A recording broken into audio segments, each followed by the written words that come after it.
This is Daftaboutcraft, the craft beer podcast, proudly brought to you in association with award-winning independent drinks retailer Real Drinks. You can buy online at realdrinks.co.uk and in-store at Twickenham, Notting Hill and Maida Vale. Daftaboutcraft.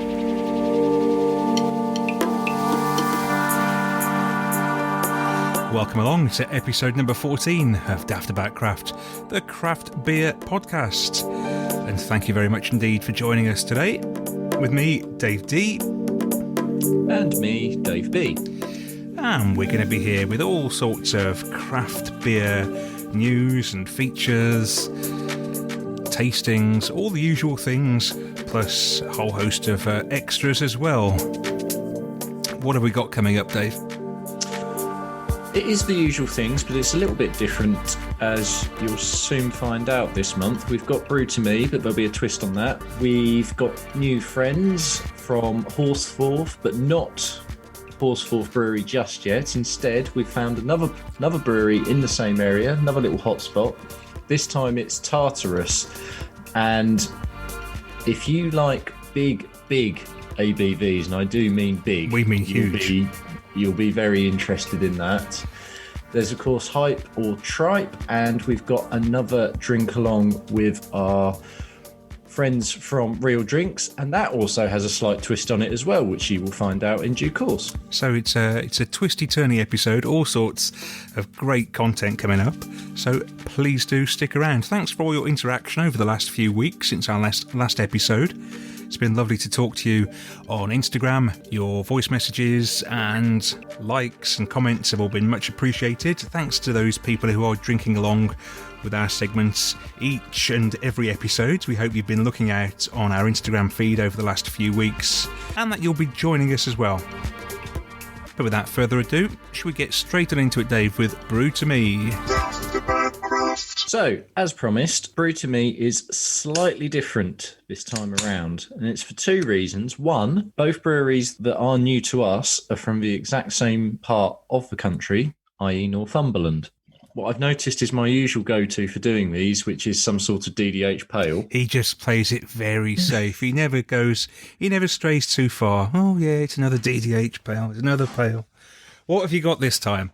I have got a Damson Porter. Ooh, okay, wow. Completely out of season, but there we go. If it's a good beer, it doesn't matter what the season is. And it comes from First and Last Brewery, and it is an award-winning beer. It got the silver for regional bottle or can at the Independent Beer Awards in 2019. So it's a beer that's been around a little while now, but I've not found it. I would say, knowing that it's a Damson Porter, we're sort of in the same area we were with your beer last month, Dave, when you did Gloucester, that this would have been a cask which has gone into... Yeah, it sounds that way, doesn't it? Into canning and would therefore be a bit more crafty. So I'm promised an award-winning smooth, robust porter brewed with Northumberland damsons, so locally sourced. A rich, dark chocolate and sweet aromatic malt character is balanced by the distinctive tang of ripe damsons. So this is basically going to live or die by the damsons, isn't it? Do you like damsons? No, I don't mind them actually, because okay. one of my favourite traditional beers is Titanic Plum Porter. Right. And I will drink that until the cows come home. So if it's even in the similar sort of ballpark, I'm going to be very happy. So you're putting this up against the mighty Titanic Plum Porter, basically, then? Well, I just think if you're going to use those sorts of fruits, that's the standard. It's got to taste of it. It can't just be malty chocolate with a sort of whisper of it. It does smell quite nice. Okay. There's definite sweetness. Lovely, deep, dark colour. Yeah, good? Good. Oh. Really good. I can't fault that. There is chocolate malt, but right over the top of it, running all the way through, is lots and lots of Northumberland damsons. Fantastic. I don't think there's much more I can probably say on it. A lot of these beers we try on this feature, they will sort of evolve in the glass, won't they, somewhat, as you're drinking. That's just going to be, that's what it is, isn't it? That is exactly what it is. The fruit's there, it rounds it off as well. It doesn't disappear. The nose, as we've had recently with dark beers, as we've been finding, nose has gone to nothing. Nose has gone a bit watery, but it really doesn't matter. You don't smell a beer all the way through, do you? You drink it, and Taste-wise, that's great. I bet it's even better on hand pull. No, that's great. It's 4.8%, so you could easily have 2 or 3 of those and not notice. And the fact that the weather is picking up a bit and it's a bit warmer, and you'd really associate that sort of drink with sort of autumn, winter time. Doesn't matter at all. It's still going down well. No, it is still going down well. Don't get me wrong. I'd love to be in front of some sort of open fire in autumn time with that, and I bet it'd be even better. But as it is sampled at the end of May, and as you say, with the weather getting better, doesn't matter. I've had many, many worse porters than that. That's really decent. And it now makes me want to see what else First and Last have got. Absolute thumbs up from me. One of the nicest porters I've had in a long, long time. Right then, so Dave B absolutely loved his beer there from a brewery he hadn't tried before, and it's my turn now. And I'm going also to Northumberland, and I'm having a twice brewed brewhouse beer called Juno. But the slight twist this time is that we've got the person who actually brewed it to come and talk to us and see us through it. So welcome along, Matt from Twice Brewed. Thank you very much. I'm a bit nervous now, because what if I hate this and you're watching me? I really hope you don't. I really like it. I'm a big fan of Czech Pilsners, and the whole idea behind it was I didn't see enough small breweries in the UK a couple of years ago brewing good Czech Pilsners.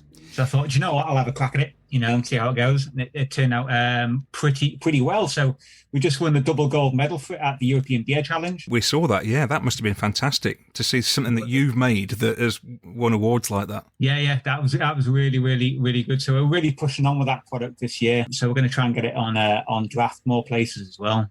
Just takes a long time to make. It's properly lagered, so it has a really long kind of cold maturation period on it. So it's not a quick one to make. So while Dave cracks that open and just sort of gets it ready, Matt, you say obviously that's an award winner. There's plenty more beers in the range. What was the sort of level of competition there? Because taking on the whole of Europe, was that sort of out of 10s, 20s, hundreds of beers that came out on top of? I honestly don't know. If they were just going to give us an award, they could have given us bronze. So it was nice that we came out with the top one. You've got to be in it to win it. Yeah, super happy to come over with a double gold on that one, especially something I've worked really hard on myself. So it was inspired after a trip to the Prague Beer Festival and going through all the beers there. And it's just after, we'll get back and I was like, I want to brew something like that.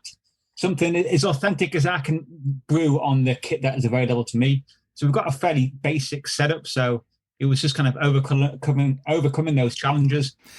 Well, I've poured this out into the glass. Golden, light, clear. Smells really nice. And to my great relief, it also tastes really good.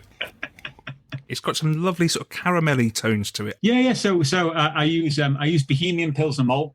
We get that imported from the continent. A lot of Cara Pils as well. And then we use a bit of Munich and Vienna as well for that kind of malty sweetness to it. And then all the hops, both the bitter and the flavor. I only use one hop in it, and it's Saz, because I want to make it, just make it basically as Czech as you possibly can. Yeah.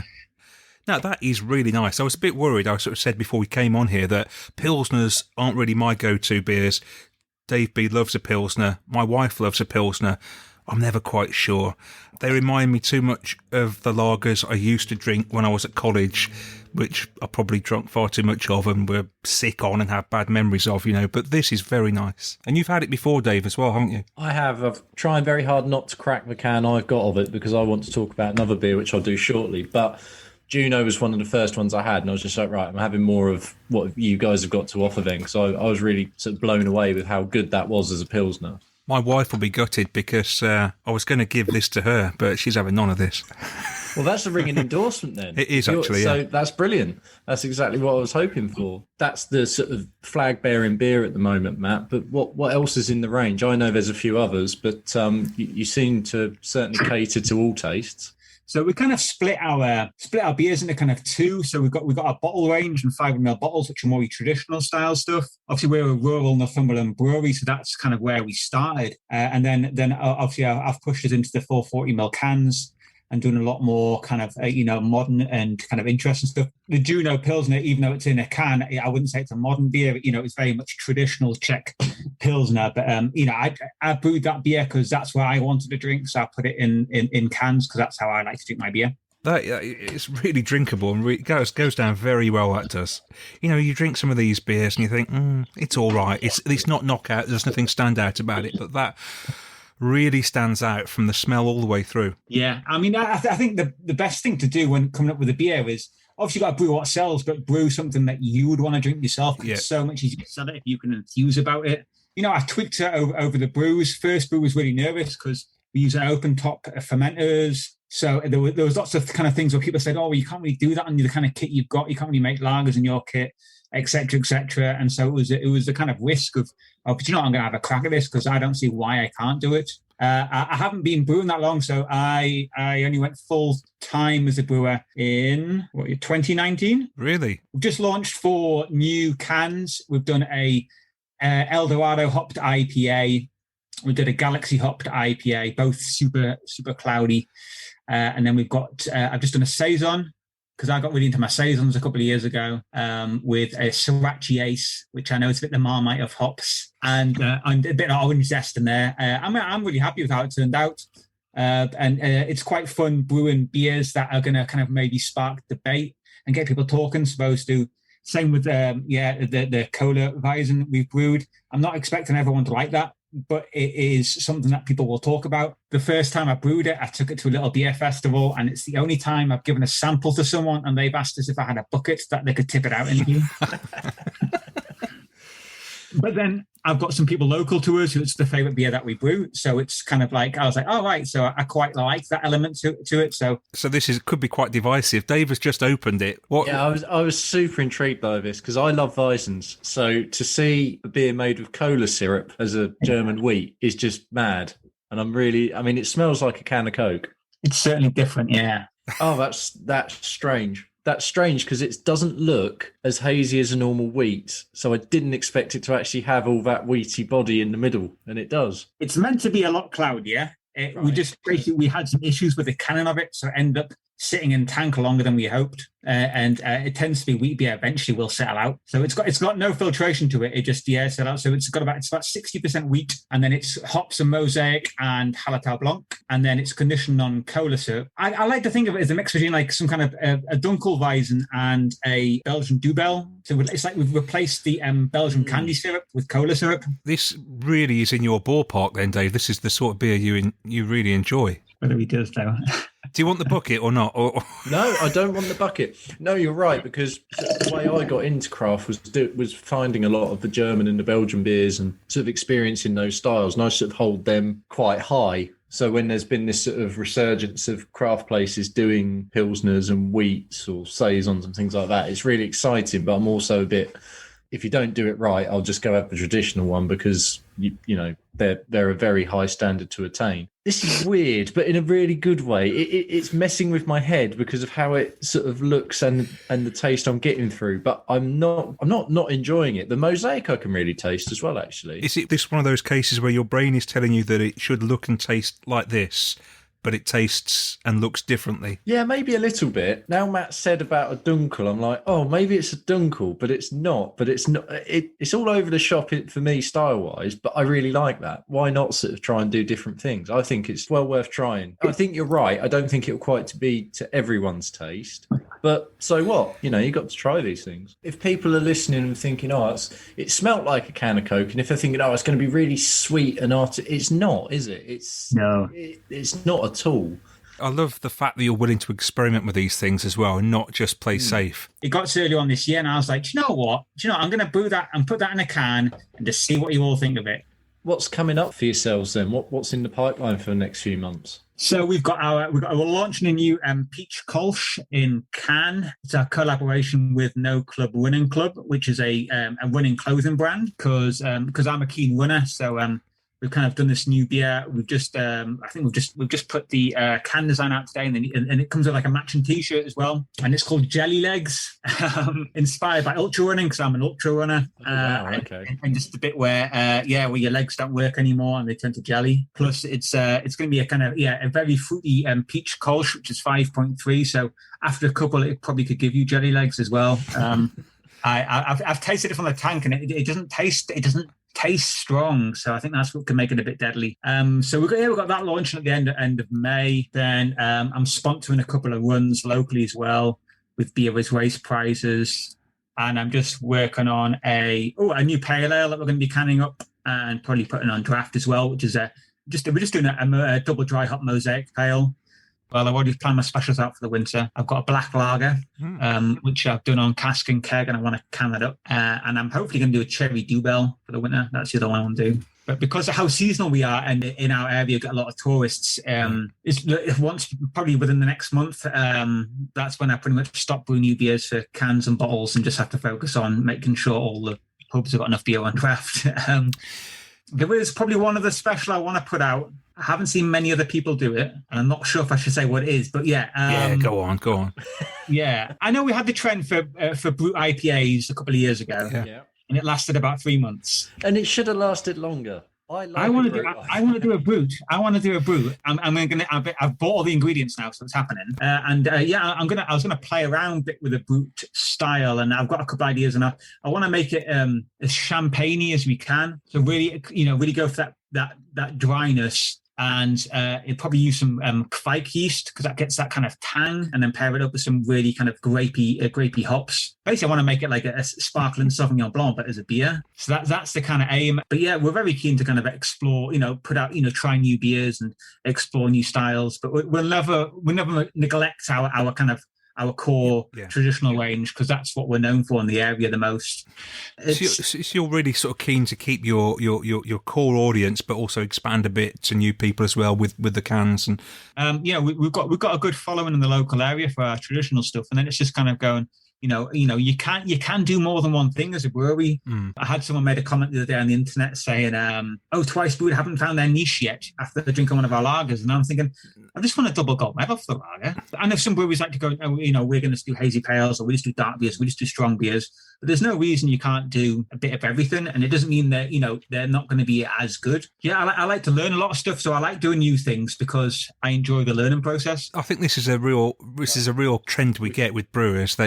They're really focused and they want to experiment and try new things, and that really comes across with you as well. We've definitely found the most interesting people brewing wise are the ones that aren't afraid to try their hand at anything, and we'll just give it. And if it doesn't work, move on to the next one, try that, see how that goes. It just seems to be a bit of refined trial and error, I guess. Yeah, I mean, I always take the example of it might not come out exactly how you want it, and the only person who knew how they wanted it was you. Yeah, I mean, I think I am our biggest critic. So, I'll have a beer that comes out and people go, that's great. And I just go, yeah. But then inside I'm going, straight away I know, okay, I want to change that. I want to change that. I want to change that. And that's how you move forward as a brewery though, isn't it? By finessing things every time. Yes, yeah. And I mean, one of the big things about being a brewer is knowing what to do when things go wrong. Well, going back to the beer that I've had, the Juno, as somebody who doesn't like Pilsner, generally, glass is empty, went down very quickly. I can really recommend that. And it's got quite a thick body to it as well, hasn't it? Which I thought was surprising. Yeah. We use. It has no wheat in it, so it's all barley. But it's put a fair bit of carapils in there. It helps the head retention and such. I wanted to make sure it was all barley because as far as when I was reading up, that's pretty much. I don't think wheat has a place in lager, personally. It should all be done with barley, and it's also gluten free as well. Oh, so it's really good for you. Yes, yeah. Brilliant. Now, if anybody wants to get hold of this or any others, what's the website address for them to get onto? So our web shop is twicebrewedshop.co.uk. And if you want me to read a bit more about the brewery, that's twicebrewedbrewhouse.co.uk. Well, Matt, it's been an absolute pleasure. Thanks ever so much for coming on and for talking us through these beers. It's been really interesting to find out a lot more about what you've been doing and what you are going to be doing, and can't wait to see what else is coming along the line. Daftaboutcraft. Time for a bit of this now on Daftaboutcraft. It is our drink-along section. We've been plugging a few beers on Instagram and Facebook for the last week or so. Hopefully you bought them from our sponsor realdrinks.co.uk, and you've got them in front of you and you are ready to crack them open with us. 3 different beers from across the spectrum, and the first one, it's a bit of a twist this month. In our drink-along section now, we've got another guest who's going to talk us through the very first of our 3 beers, which is a collaboration between Park Brewery and our sponsor, Real Drinks. They've done a beer called 16, And we've got Tim, the retail manager from Real Drinks, to tell us all about it. How you doing, Tim? Hello, yes, very well, thanks, guys. So we've all got a can of this collab beer. How did this come about then? We're quite keen on doing collaborations. We've done quite a few in the past. We've made a house beer, Goldborn Hellers, with Brick Brewery, and we've done numerous other ones as well.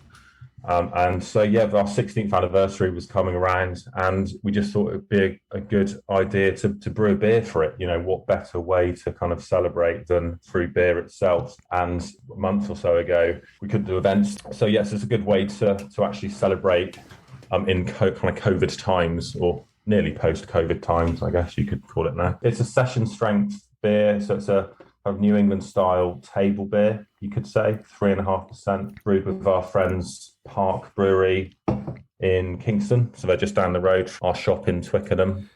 We know them really well. You know, Josh and Frankie been kind of delivering us beer for the best part of 5-6 years now. Really nice people. So it was just great to work with someone local on this. It was a new one on us, Park. We hadn't heard of them before, so it's nice to get hold of a brewery we've not tried before. Yeah, they're a very small brewery, so they might not get out of the local area or kind of London that much. But yeah, they're really nice people who make great beers, really good on cask as well. A lot of like the local pubs around, certainly the Twickenham area, stock their beers on cask. But yeah, no, Josh, the head brewer there, he's been coming in with like his home brews before they started kind of commercially brewing and stuff. So yeah, we've got a really good relationship with them.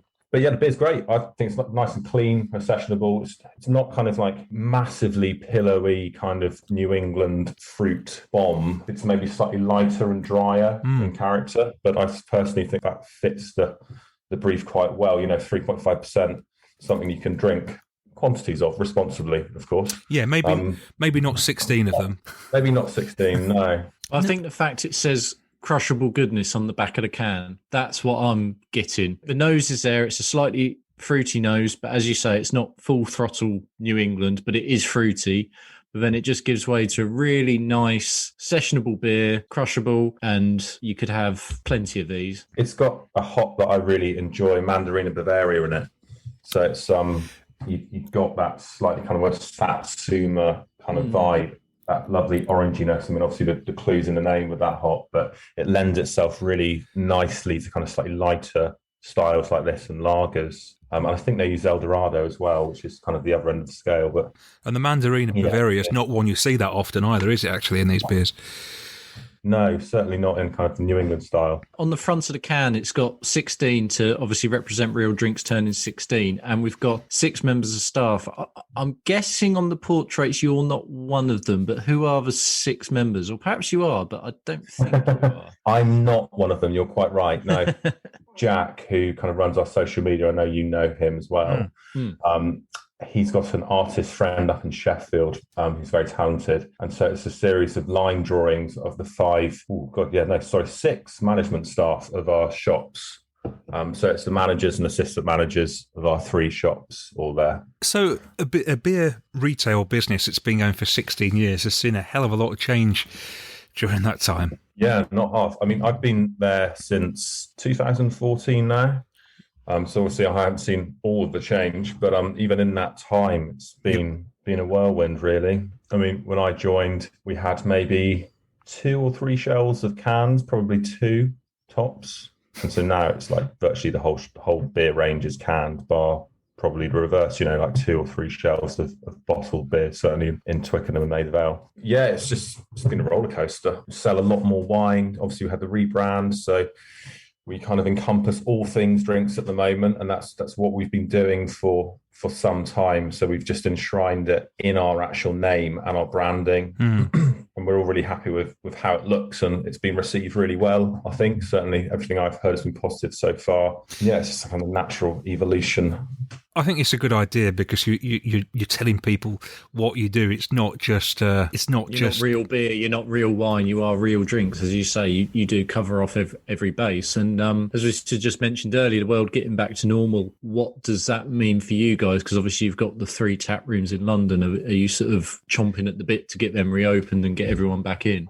It just feels like such a long time ago since people were coming in. It's kind of almost hard to believe that we did people that. People come in for a drink and stuff, yeah. Yeah, people were like elbow to elbow. Yeah. And we'd only really actually just got our drinking license in Twickenham. So, we got that at the back end of 2019. So, COVID kind of swiftly took that away. Obviously, we opened the other shops with drink-in, so we've been doing it from the off. But so we've been stupidly busy. We're very privileged and blessed in that respect throughout, the various tiers and lockdowns and all that, but we've had strong web sales and takeout sales. So we're kind of waiting to see what happens with that as things start opening up, really. So, it's yes or no, really. We'll wait to see what the future holds and adapt. We're quite used to adapting. We've done a lot of adapting over the last 18 months. Aside from the taproom element, then what does hopefully the rest of the year hold for Real Drinks? I appreciate it's obviously been a really busy one already with a rebrand and a 16th birthday and stuff, but have you got more sort of exciting things in the pipeline? And any more collabs as well? Yeah. Definitely more collabs. Yeah, I've been in various meetings recently kind of talking about how we all really love the idea of collabs, and they've been really successful so far for us. And we're definitely interested in doing stuff like a house pale and maybe some more interesting kind of experimental styles as well. We've already done double IPA with Jefferson's. Which was a phenomenal beer, by the way. Yeah, that was excellent. So good. I'm glad you enjoyed it. A lovely way to collaborate with people you've got a decent relationship with and to cement that relationship, I guess, and have, quite a unique product at the end of it. That hopefully tastes really good. And it's also a fun day out for the guys to go and brew. I bet. Get their hands dirty. But definitely more collabs. And then, just rolling out the rebrand, just properly getting our new name out there. And for the last half of the year, not really sure, but there'll be certainly a lot of things kind of keeping us busy, whether that's more shops or changing our existing shops. I don't know, but there will be activity, that's for sure. That's interesting. So with the shop side of things, would you think about maybe opening shops in different areas of the country? I'm probably hugely overstepping the mark and the line and even having an opinion to this question, but we certainly wouldn't, or I wouldn't exclude anything at the moment. We're interested in London, but then also perhaps commuter towns as well. Who knows what the future holds? So if people want to get hold of any of your beers or wines or anything else, do you want to give them the website address to take a look at? Absolutely. So our new website is realdrinks.co.uk.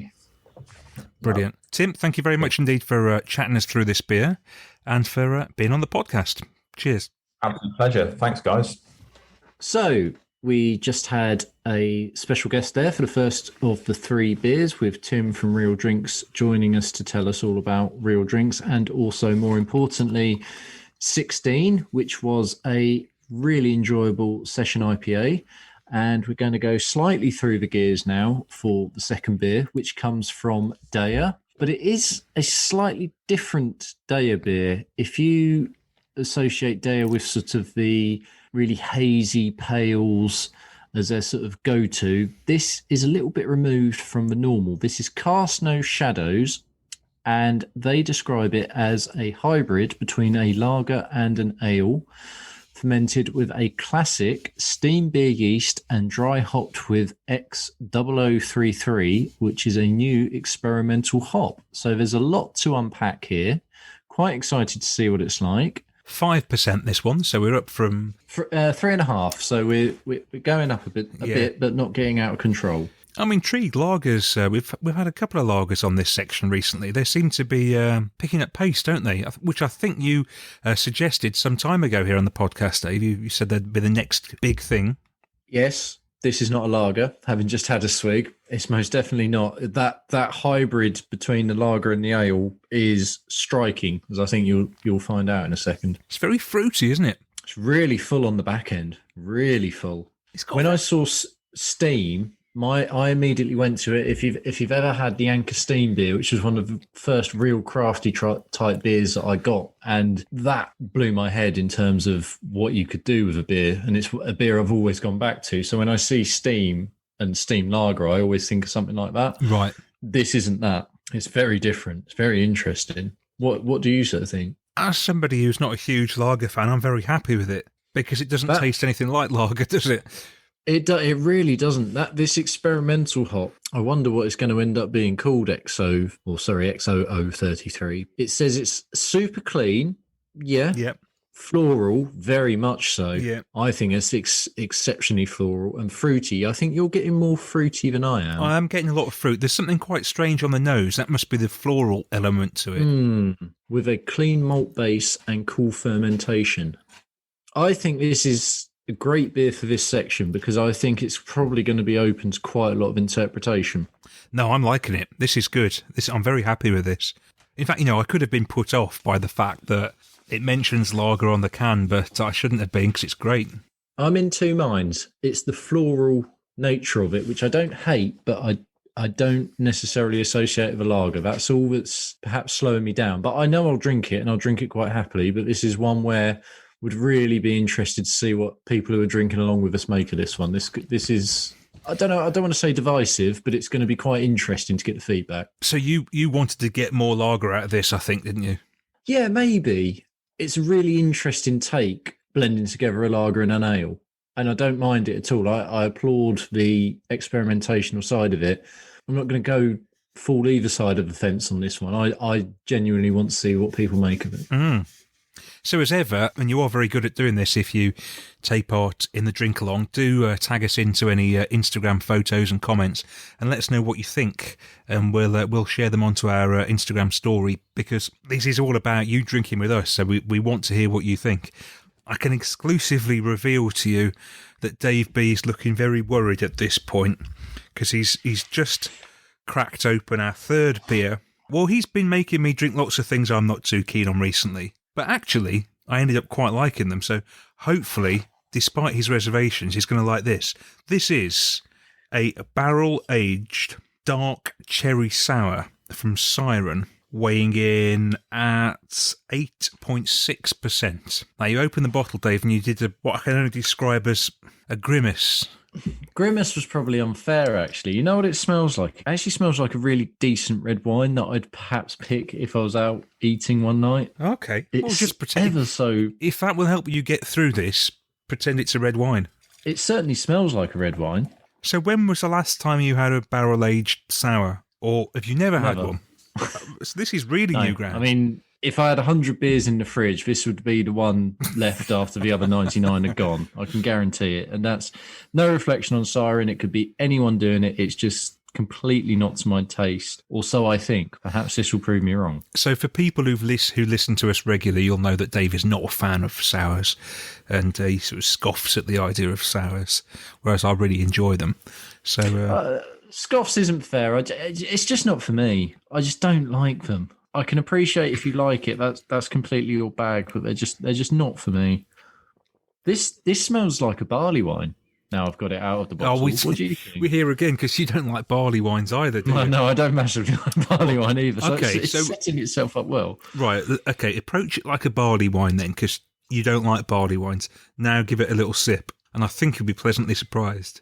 Okay, that's not sour, so I'm all right with it. It's not. Well, it is sour. It's just like sort of more a farmhouse style of sour, isn't it? Well, I can handle farmhouse because I like farmhouse saisons, so perhaps that's why I don't hate it. I might find it gets a bit more sour as I get a bit more into it. But do you get that big hit of red wine? Is it red wine? What barrel was it? Is it sherry? Port. Sort of mix of the two then. So do you get that big hit of sort of... I do get sherry now you've said sherry, which would make sense if it's in a port barrel. Yeah. I remember, one of the first times I ever had port, I was about 11 and it was Christmas and I had a port and lemonade. Isn't that Cheeky Vimto? Is that a port and lemonade? Or is that, I don't know, yeah. Oh, I think, doesn't a Cheeky Vimto have to have like a blue... Ribena, maybe. Blue Wicked in it or something. Anyway, sorry. But ever since then, about 35 years ago, I've always loved a bit of port. And this is really nice. I'm really enjoying this. Well, I love port as well. I do genuinely. I really love port. Whether I love this is open for debate, but it's not sour, which is fine. But it's also not cherry. It's supposed to be a barrel-aged dark cherry sour. I get no dark cherry. But this is what I say to you a lot. A lot of these sours aren't in fact sour. I mean, they're in a sour beer. But then my retort is why do we? Because the style. Why have a sour that's not a sour then? Because that's it's the style is it's a sour beer, but they just don't taste particularly sour. I mean, they're made in that style, but that's just not how they taste. But equally, you might find somebody else who does find it sour. Yeah, true.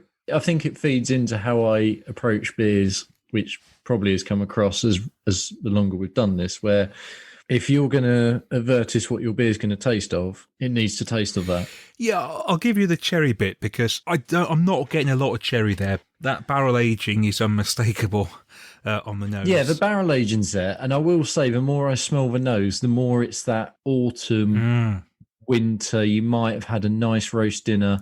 You've just about made enough room, and the cheese board's coming out, and then something like this would go brilliantly with it. Very nice, yeah. That mouthful, little bit more sour, but not sour, tart more than anything. Yeah. You know what? For all that this is the running thing of, or one of the running tropes of the podcast, that I don't like sours. I don't think this is a sour in so much as what I classify as one, but I do like it. So that's got to be a win of some sorts, hasn't it? This is good. It's working. You know, when we first started this podcast, we got a couple of regular listeners, Dave and Jill Ingram, and they hated sours, couldn't stand them. Oh, it's not real beer. It's not this. It's not that. And now they absolutely love them. They love all different styles, gozes, sours, barrel-aged sours, and maybe you can be like them one day, Dave. Maybe we can convert you the whole hog. I just wonder if perhaps it needs to be barrel-aged for me. Because that barrel-aged bit of it almost takes away that funky nose, which I don't like. So the nose is more familiar, and then it rounds off the taste so it's not so sour. So it's basically not a sour in my book, so I'm happy. But I really like that, actually. It also tastes all of its 8.6%, I would say. It's not one... Even though we actually are drinking it pretty quickly, it's not one to go out and gulp down. It's take your time with a nice bit of cheese, like you say. I think that could be the absolute key. I would suggest if you're listening to this and you haven't cracked it open yet and you're about to, press pause, get the cheese board out, and start again. Well, we've already heard from Twice Brewed on Daftaboutcraft, and now we've got another guest joining us. So welcome along from Tartarus Beers in West Yorkshire to Jack Roberts. How are you doing, Jack? I'm really good. We're chuffed you've joined us because we love our high ABV beers. Yeah, we're not too shy about the strength of our beers. We do like to go a little bit on the high end. We launched a web shop at the beginning of April, and things have actually been going really well with it, getting a bit further afield. We do most of our sales through trade, so we do try and keep a good stock on the online shop. And as you might actually be able to see, I've got my online shop behind me. I like it. So all of so we've obviously, as you were talking about the high ABV beers, we ran out of the bad on the online shop a couple of weeks ago, but we do have a restock of the coconut. So yeah, happy to have that beer back in stock. We were trying to hold off brewing it again. We wanted, because we did the 4 versions all in one big fell swoop. We spent over December and January brewing 4 variations: the original, the coffee, the coconut, and the Kivik version. So it's a long process to brewing it. There was a couple of shops that knew about this beer coming back about 2 months ago, but because of the strength and how long it takes, we had it in tank about 2 months ago, and then it's taken all this time to get it from tank to the percentage into bottle and then conditioned in bottle as well. So a lot of work for one beer. Oh, it sounds like it's worth it. I think it's one of these beers that people really wait for, and when it comes out, they're all over it. Yeah, it's definitely a beer that we're extremely proud of. There was a couple of things there I wanted to. One, I was really surprised you've only had a web shop going. So what's it been then? Less than 2 months? Yeah. Right. I mean, I sort of got the sense that you guys perhaps have been a bit of a word of mouth brewery, and this might be sort of the next step, because I certainly wasn't aware of you at the start of the year, and then I just sort of seen you popping up in social groups and everything's getting rave reviews. So that's piqued our interest, because we always like finding new breweries and new people to talk to. So how long has Tartarus been in operation? September, August time, 2020. Wow. Yeah, we set up sort of bang in the middle of the pandemic. We are doing everything on a very small scale. It's all 100 litre. I think there's a couple of breweries smaller than us that I know of, but we're one of the smallest at the moment. We didn't really have the stock to try and get out anywhere. So we were very local for the first 3 or 4 months. Then we started trying to pick up the pace of brews, trying to get a bit further afield. And it was beginning of this year that we finally got a courier set up to actually start posting beer out to further places. So places down in London, Bristol, Nottingham, other places like that. So we were kind of pretty local, pretty sort of word of mouth. And then it was beginning of this year when we started posting beer out to people that it really sort of took off from there. And we started the application of getting the online shop. So obviously the licensing and everything that we need to go through that. We started that in about February, March time. It took about 2 months to get that set up and actually up and running. So all of this has taken off pretty quickly then? Yeah. So I have been in the brewing industry for 5 years. I started off at a small brewery called Helmsley back in 2016. I've previously been working in a water lab as an analyst. I did a master's in chemistry, got into the water lab, did that for 2 years, and was like, yeah, I'm not really feeling this. During that time, sort of a very similar story to a lot of people in my position, started home brewing, and people were just like, you know what, beer's pretty good if you thought about becoming a commercial brewer. So I thought, yeah, why not? It took a while, very difficult industry to sort of break into, but I got my break at Helmsley Brewing Company. They got me on the kit really quickly. And I was there, they're very small, very trad, very local, up in the North York Moors. And then I moved off to Northern Monk, and I was a brewer there for a while. And then I was a brewer at Brew York for a little while as well. It was whilst I was at Brew York that I started the process of getting this all set up. And I finished there in February, just the beginning of February. So I went full-time doing this just this year. So I was still working in the industry whilst brewing alongside. I suppose it begs the question as well with the background then. How much stock do you put in the quality of the water with the beer? So we do treat our water, and we actually do use reverse osmosis water. So we put our beer through the reverse osmosis to basically get a completely blank canvas, which is great because we can just build up any water profile we want from there. We've got a new beer that will be coming out in the next coming weeks, which is a wheat beer. It's actually a Weizen Doppelbock. Nice. So it's an 8.3% wheat beer. Again, we shot for sort of that sort of Bavaria Bohemian kind of water profile for that. A couple of beers that I don't really change the water profile for are some of the big stouts. I just use the Leeds water, and then I'll just mash pH. But then again, we have things like our Belgian triples, Belgian golden ales, and again, I'll shoot for a sort of a Bruges or a Brussels water profile for that. So yeah, we do quite a bit of water adjustments for our beers, just because with the amount of styles we do, we just like to play around and give us a bit more sort of dynamic with our beers. What's the story with Baku then? Because I love a good saison. So me and my girlfriend, who is also sort of my business partner, she's helping me out massively with the brewery side of things. We'll quite often get emails, and they'll be signed off Jordan. That's her. She's helping me out with a lot of the admin and other things because my grammar is terrible. But the idea is that as we grow, as we build, Jordan's still working full time, so she'll come in, more on a full-time basis as well, sort of as a co-owner of the business.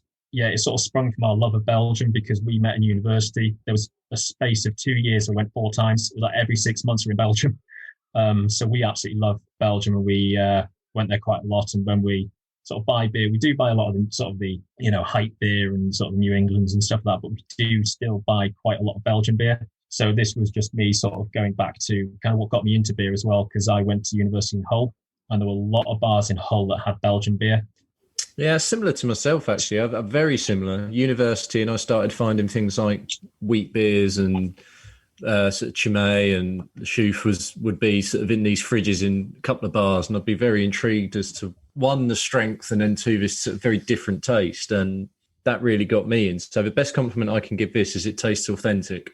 Yeah, we really wanted to, with the saison, we really wanted to hit like an authentic feel. We have sort of tweaked it a little bit. A lot of saisons are very, they're just sort of wheat and pilsner malt and some hops, and the yeast gives it the character. With ours, we kind of tweaked the malt bill a little bit. So there's actually a couple of sort of specialty malts that you wouldn't maybe normally find in the saison. So we used Special B, which is quite often found in Belgian quads and Belgian doubles. And then we also use something called aroma malt. And aroma malts, again, it's not hugely dark, but it is darker than sort of your base malts, your wheat and your pilsner malts. And we use that as well just to give a bit more characteristics. when it's explained like that, I know what you're getting at, because it's not quite got the yeasty nose I would expect, in the way that you get a lot of the saisons, and it's also the colour. It's quite deeper colour. Yeah, it's a lot. It is probably sort of twice as dark as your standard saison. Your normal saisons are pretty pale and sort of a bit straw coloured.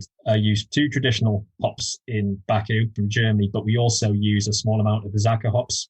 A lot of our beers are kind of based on traditional styles, but then we've tweaked it a little bit to make it a bit different. So, we've done something a little bit different with it. So, like with our triple, we added black pepper, and we did another triple, but we added strawberries and raspberries. So it's just that where we keep a lot of it sort of very traditional, but then just tweak bits ever so slightly just to make it unique to us. And these tweaks, is that because you would want to stand out in a crowded market, or because you can't help yourself from experimenting? It's probably a bit of both, yeah. You guys have probably been on the website, the kind of range of beers we have.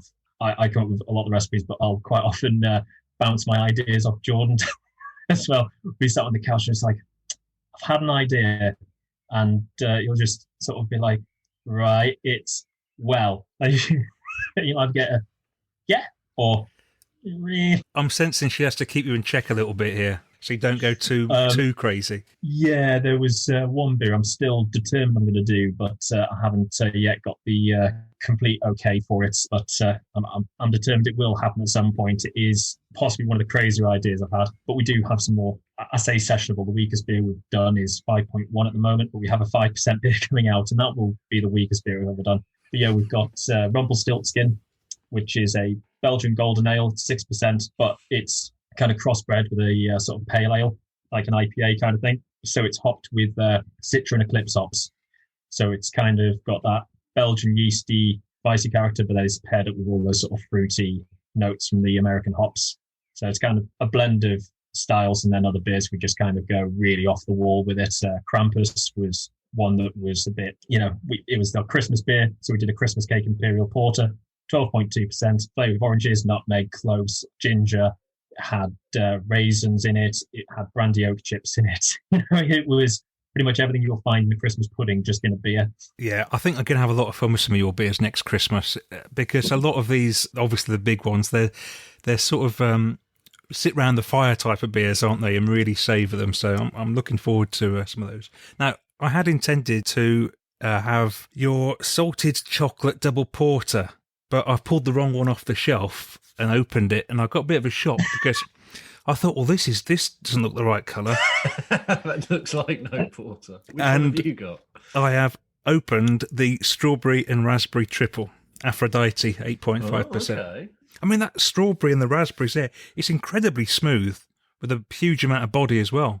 With Aphrodite, we it was kind of a weird one, because I think a lot of people, when they bought it, when they saw fruited triple, they instantly, their heads went to North's triple fruited goes kind of thing. They're expecting huge sort of sweet lactosey, sour, loads of fruit.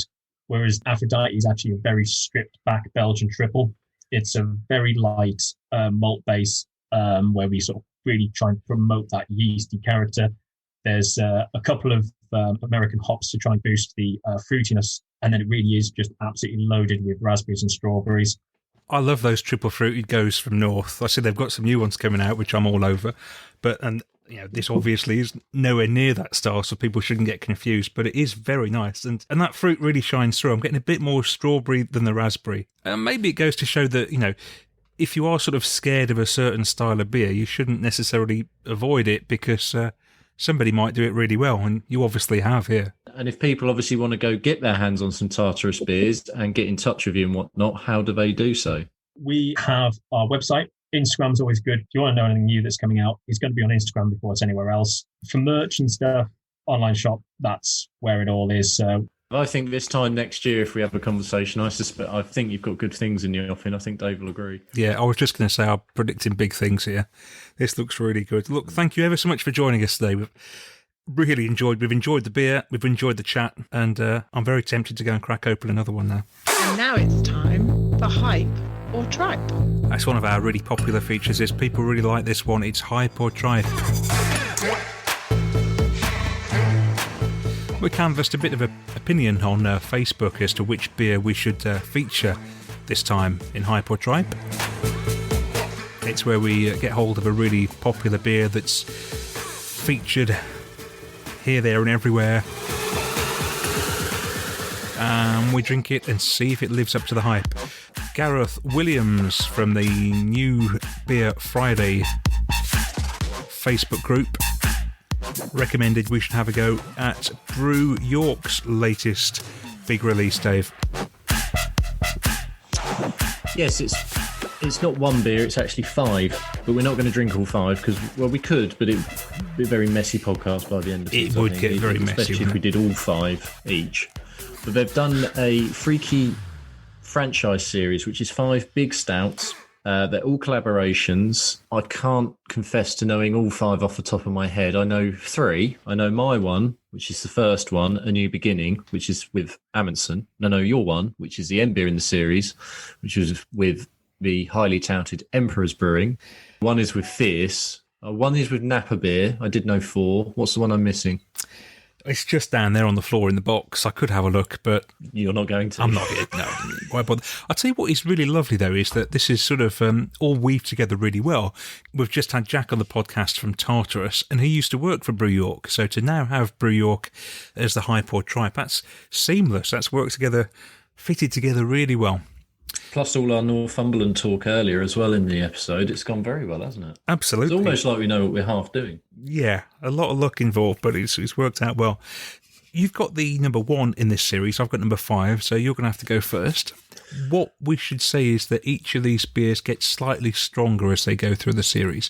I'm 11%, so we're not exactly starting light to begin with. Yeah, I mean, it's not a session or anything, is it, at 11%? Tiny Rebel.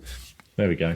They're the one we didn't mention. The missing link, yes. But no. So to go back to what I do have in my glass, I've got A New Beginning, which is coffee, blueberry, cacao, walnut, and vanilla imperial breakfast stout. As I say, it's a collaboration with Amundsen, and it weighs in at 11%. He's pouring it out. Well, its head is going before my very eyes into absolutely nothing. It's not a thick head. To smell, I get a lot of the cacao, and I get a little hint on the back of blueberry on the nose. Not much else. What sort of body's that got then? Is it thin? Is it thick? It wouldn't be either. It's not super thick, but it's not super thin. It would be on the thinner side. It's thinner than I expected for 11%, actually. There's a lot I reeled off there, so now I've got to try and think how much of that I actually got. I definitely got walnut because it's not a taste I particularly care for. Okay, so the coffee's there, the blueberries there, the walnuts are there. There is some vanilla, and obviously I said the cacao was sort of in the nose as well. So I would like it to be a bit fuller. I think that's what's holding it back slightly for me. It's not bad, but it's not blowing my doors off. When we're dealing with collabs, we often talk about who has put what into the mix here. I guess this has all been brewed at Brew York. All the can art is Brew York's typical sort of style. If I was to guess who'd put most of this together, I would say Brew York. If you've had Amundsen's desserts in a can or Zygote and things like that from them, which are their big sort of stouts and things, this tastes more Brew York doing a big stout than it does Amundsen. Yeah, I mean Amundsen are quite distinctive, aren't they, in their style and taste? Yeah, I mean, especially those desserts in a can. Some of them they're a bit of a, I wouldn't say hit and miss funny series, enough, but not everyone hits the mark. I've had a couple which I've been less than impressed with. Yeah. I have it in my mind that they're all really good, but I'm not sure they actually are. I had the peach cobbler just recently, and that wasn't a standout for me. No, I just struggled a bit with the chocolate and the peach together, and it wasn't a great mix for me. But some people really like it. But... Right, well, while you're sipping your way through that one, I'm going to open mine, which is at the other end of the series, so the 5th one. This is 15% collab with Emperor's Brewing. Now, Emperor's have a huge reputation, and I don't think I've actually ever tasted anything of theirs before, so this will be really interesting. It's called the Final... They're like hen's teeth. Yeah. So if Emperor's happened to be listening to this, and we have had a little bit of a conversation with them anyway, but if you'd like to come on, we would love to have you on. We would love to get Emperor's on and taste some of their beers with you. So this is called the final chapter. It's honeycomb, coconut, cacao, tonka, and vanilla imperial milk stout. So there should be lots going on here. Let's pour it out and see. What's encouraging is even though we're miles away doing this, I can see two things just on your pour, which, by the way, not a bad pour for yourself. That's pretty good, actually, isn't it, for me? Yeah, that's all right. It's just an inch of head on that one, yeah. Lovely big thick head, and it's not dissipating. I can see even in your pour that beer is going to be thicker than mine. Yeah. And it's a lighter coloured head. So I'm quite interested to see how this is going to go. These stouts have coconut. Coconut takes over. Yeah. And I think on that head there, these heads can be very deceptive of the actual, when it comes to the actual taste of the beer. Yeah, yeah. But I think all I can get really, chocolatiness and coconut. So let's taste it and see. The lingering flavour is coconut, but there's also a bit of sweetness at the start from the honeycomb. That's definitely there. No doubt about that. Tonka. Let's see. Where's the tonka? That's actually quite encouraging in some ways, because I find if tonka's in something, it's a bit like coconut, that it can completely take over if there's too much of it in there. So that's, I think, yeah, sort of shows a bit of a lighter hand. Yeah, no, the tonka is there as well. When there's so much in these beers, I like to kind of think through them. All out, aren't you? Thinking through them in my head. What should that taste like? What should that taste like? But yeah, tonka, check. Honeycomb, check. Coconut, check. Cacao, it's all there. Does it all sit well together? I mean, this is a 440ml can. I wish that I had somebody to share it with, because I think it's a lot of volume to drink on your own for such a high ABV. It's good. That sounds quite a muted good. Yeah. I'll just put the same question to you. Obviously, you've not got any emperors really to go by as to what you've had before, but I know you've had Brew York. Well, does that feel like a Brew York stout, or does it feel like there's someone pulling the strings a little bit in there? Well, Brew York have got their tonka, their two. Yes, they do. Yes, and that's a great beer actually. Of all the beers that, I just wonder if this is like an extension of that amped up one, Imperial Tonkoko, isn't it? That's what it's called. Yes, yeah. I think maybe this is like an extension of that, and there's just a few more things put into the mix. So sort of emperors coming on top of perhaps the Imperial Tonkoko recipe and sprinkling a bit of their own onto it. Yeah, a bit of their magic onto it. Now, having just had a few mouthfuls there and let that go down, I can taste the sweetness in my mouth, and I think that's the honeycomb. It's quite nice. It's a bit like when you've had a crunchy bar, a few minutes later, it's a bit knocking around your mouth. Luckily, there's nothing stuck in the teeth, but the flavour is there. Yeah. It's good. Not tripe by any stretch of the imagination. No, absolutely not. Well, I've had a bit more of mine. Well, I've been talking about yours, and the overriding flavour of this now, and it's blueberry. So perhaps that is what I should be expecting. And the artwork as well is this sort of blueberry pancake type thing, breakfast stout. I can't say it's got all of the elements, or if they are, some of them are more subtle than others, and perhaps someone else's palate will pick them out more. But for me, this is a breakfast stout, yes. Blueberry, yes. Coffee-ish, but it's not got that where people have done sort of blueberry maple pancake stouts, things like that. It's not got that maple pancake bit. It's not pretending, it's not saying it will have, in fairness to it, but it's not got that to perhaps give it that bit of body and thickness. It is just almost a coffee blueberry stout. But yeah, I think it seems like then we're not saying these are tripe. No. I don't think these are blow the doors off hype, but they're decent enough. Wouldn't put anyone off trying one. Whether you, as I say, from my point of view, whether you need to try all five is personal choice. They're all still available on Brew York's website. I think £37, $37.50, which is pretty good actually for when you're talking such high ABVs. It's for the when you're talking about the strength and they're sort of averaging out about £6 a can. That's very good. Because if other brewers were doing a series like this, you could probably add 10, if not 15, maybe even £20 onto that. So definitely get hold of them if you can. And if you do, tell us what you think, because we're really interested. It's always good to hear what you think. Daftaboutcraft. That's it for this episode of Daft About Craft. Dave B and Dave D will be back on June the 21st. So take care and we'll see you then. You have been listening to Daft About Craft, the craft beer podcast, proudly brought to you in association with award-winning independent drinks retailer Real Drinks. You can buy online at realdrinks.co.uk and in-store at Twickenham, Notting Hill and Maida Vale.